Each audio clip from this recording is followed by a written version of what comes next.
Hello and welcome. We are your expat friends, and we are here to give you all the information that you need to thrive as an expat here in Sweden. So today we are going to talk about pensions. I know everyone knows bits and pieces about pension, but we are going to break down exactly how the pension system works here in Sweden. One question that we get from everyone that come to us for help, like other expats that come to our workshop and ask for our help, is, as an expat, can I rely on my pension to retire? And a lot of the times the answer to that question is no. Obviously, the answer is a lot more nuanced and a lot more detailed, but the major thing you have to keep in mind is there are two factors that affect your pension and how much you will get paid on a monthly basis once you retire. The first one is the amount of money that you make, your salary, and how much tax you pay on that salary. And the second aspect is how long you have been given a pension. You have been contributed to a pension, right? And that second topic is actually what you lack probably as an expat. In my personal case, I moved to Sweden when I was 27, 28 years old. So that means I've already lost like 5, 6, 7 years of pension being contributed for me. So I need to make up for that lost time. And that is usually true for the majority of other expats that we talk to as well. So before going into details, we want to define what even is pension. So very simply put, pension is a series of investments made by you, your employer, and the government for your retirement. What does that mean? So this graph shows the breakdown of how pension works here in Sweden. You have a pyramid. At the bottom of this pyramid, you have public pension. So this is part of the pension that's handled by the government, which also then divides into income pension and premium pension. Then in the middle, you have occupational pension, which is handled by your employer. And at the top, you have private pension, which is all the investments that you make yourself. Let's go into details. So the first part of your public pension is called income pension. Income pension is 16% of your annual income that you pay in taxes actually gets contributed to your pension. This money, as you can imagine, is not kept as cash because it will lose its value due to inflation. So the government actually invests this in different assets. The thing about income pension is that you cannot choose where that money is invested. It's completely managed by the government. You can also not withdraw from this income pension before you are 65 years old, which is the minimum age of retirement right now in Sweden. The second part of your public pension is called premium pension, which is an additional 2.5% of your annual income. The difference here is that you can actually choose where this is invested. There is a website that I'm going to introduce at the end of this video that you can go there and actually change how this is being invested for you. There are about 400 something different funds that you can choose from. Like the previous section that we talked about, this part cannot be withdrawn before you're 65 years old either. Moving on to occupational pension. So as I said, this is completely dependent on your employer.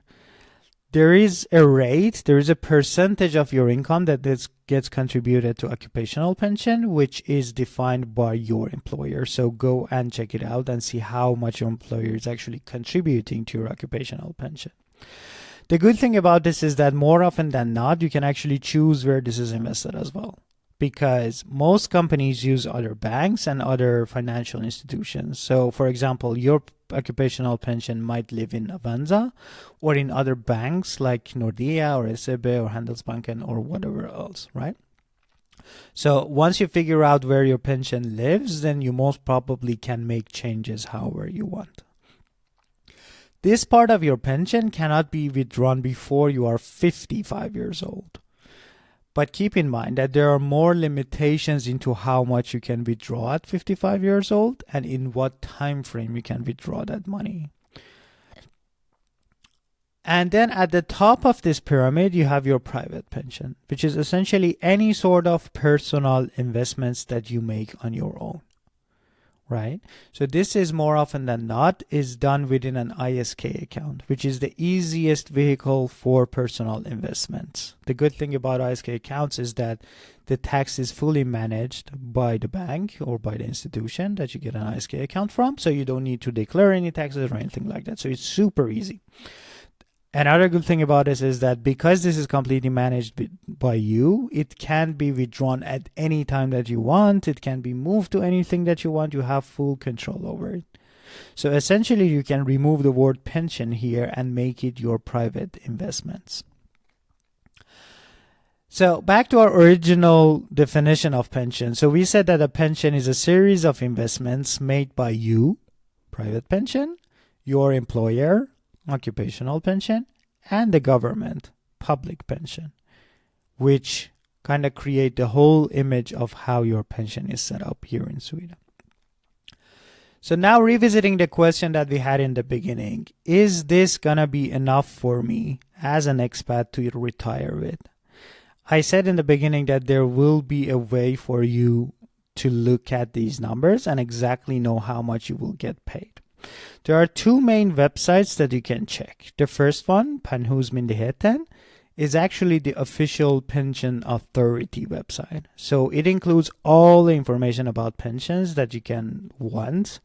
They also have a bunch of their articles in English as well. So it's a good resource for you to check out and fully understand your pension even more than this. This is also the website that you can go on and change the part of your premium pension that I talked about. You can choose what funds you want your premium pension to live in, to get invested. And the second website that we have here is Min Pension, which is the website that gives you a full breakdown of how much pension you currently have and how much you will get paid on a monthly basis once you retire. So when you log on this website, you see the breakdown. So here, for example, you see the total pension that you have, the public pension, which is part of it, occupational pension, second part of it, and private pension, the third part of it. At the bottom, you actually can get a lot more details and breakdown of how these things are set up as well.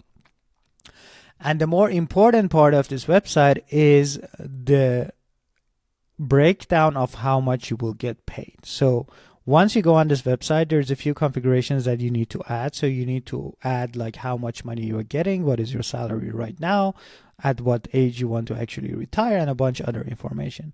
Once you enter those, it gives you a clear breakdown of how much you will get paid on a monthly basis in your retirement. Keep in mind a few things. First of all, this number that you see here is before tax, meaning that if you see, for example, 30,000 kronor per month, it means that you still need to pay income tax on top of it, right?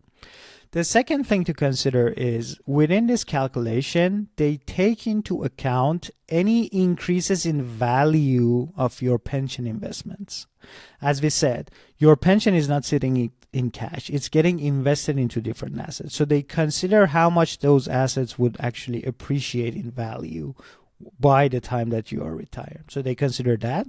They also factor in inflation, meaning that any number that you see here is comparable to today's value. So if you see 30,000 kronor per month, it's comparable to getting 30,000 kronor per month today before tax, right? So you can like very easily compare to how much cost you currently have in your life.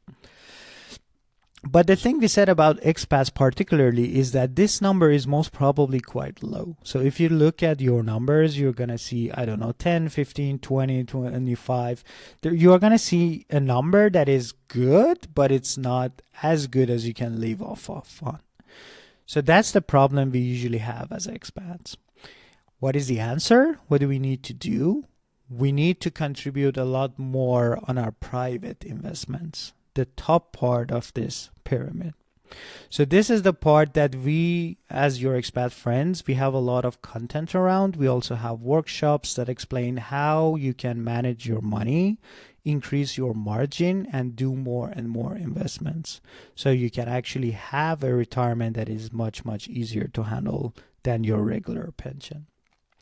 If you are interested in that topic, please subscribe to this channel and also visit our websites And there is a lot more information there, and there are like in-person workshops that we are currently doing here in Stockholm. So check out our website, see if there is any workshop existing, and if you want to attend, we would love to have you there.